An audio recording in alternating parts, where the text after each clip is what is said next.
Hello friends, Assalamualaikum. আমি নুসরাত জাহান আজকে তোমাদের সাথে শেয়ার করব how to do OS change slide layout in Microsoft PowerPoint Bangla. অর্থাৎ আজকে আমি তোমাদের সাথে শেয়ার করব কিভাবে আমরা Microsoft PowerPoint এর মধ্যে দুইটা মাধ্যমে স্লাইডের লেআউট চেঞ্জ করতে পারি। তো কাজটা করার জন্য এটা আমরা মিনিমাইজ করি। মিনিমাইজ করার পরে তো আমরা বিষয়টা করার জন্য তো এখন প্রথমে আমরা কি করব, কাজটা করার জন্য ধর আমার এখানে একটা স্লাইড আছে।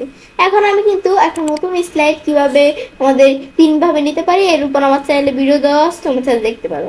তো এখন এই আমাদের নিউ স্লাইডে এসে আমি ধরো একটা স্লাইড নিলাম জাস্ট তোমাদের কাজটা দেখানোর জন্য। নেওয়ার পর আমাদের মনে হচ্ছে আমি ধরো এই স্লাইডে কোনো কাজ করে ফেলছি, এই স্লাইডে আমি কিছু কাজ করে ফেলছি। কাজ করার পরে মনে হইতেছে যে না, আমি এখানে অনেক কাজ করছি, কিন্তু আমি এখান থেকে এখন আমাদের মনে হইতেছে না এই স্লাইডে কাজটা করার দরকার ছিল না, অন্য একটা স্লাইডে করার দরকার ছিল।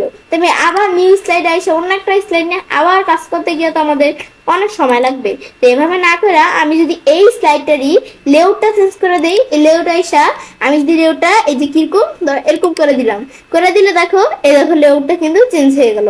দেখো লেখা কিন্তু আছে, লেখা কিন্তু কোনো কিছু হয় না, এই স্লাইডের মধ্যেই মানে এই স্লাইডের আর কি লেআউটটা চেঞ্জ হয়ে গেছে। এই চেঞ্জ করি দেখো লেআউটটা কিন্তু চেঞ্জ হয়ে গেছে। এটাই হচ্ছে মূলত আর কি এই বিষয়টা। আবার আমি নতুন একটা স্লাইড নেই, তাহলে আমি যেভাবে নতুন একটা স্লাইড নেই, এখানে আমি একটা স্লাইড নিলাম। নেওয়ার পর আমি ধরো এই স্লাইডটার মধ্যে কি করলাম, এখান থেকে এই স্লাইডটার মধ্যে কিছু লিখি। আমি ধরো আমার নামটা লিখি, ব্যাস লেখার পর আমরা এখানে ধরো কিছু টাইপ করতেছি, জাস্ট তোমাদের কাজটা দেখানোর জন্য লিখতেছি। আমি একটু পিকচার দিতেছি, ব্যাস এখানে আমি এই বিষয়গুলো একটু জাস্ট তোমাদের দেখানোর জন্য করছি।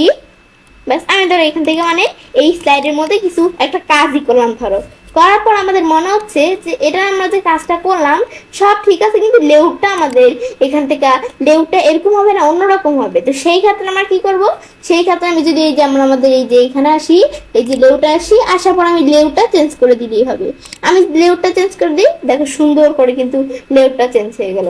লেআউটটা চেঞ্জ হয়ে লেখা পিকচার সবই আছে, খালি লেআউটটাই চেঞ্জ হচ্ছে। এটাই হচ্ছে দুটার মধ্যে পার্থক্য। ব্যাস আমি এটা দেখলাম, ব্যাস এখন এই যে লেআউটের বিষয়টা আমি দেখলাম কি কাজ করে। আবার এই লেআউটের বিষয়টা আমি এখান থেকে নেওয়া ছাড়াও আমি যদি এই যে মাউসের ডান বাটনে ক্লিক করি, এই স্লাইডটার উপর মাউসের ডান বাটনে ক্লিক করে এই যে আমরা আমাদের এই যে দেওয়া আছে কি লেআউট, এই যে লেআউটে আসলে কিন্তু এই যে মাউস পয়েন্টে রাখলে লেআউট অপশন দেখাচ্ছি।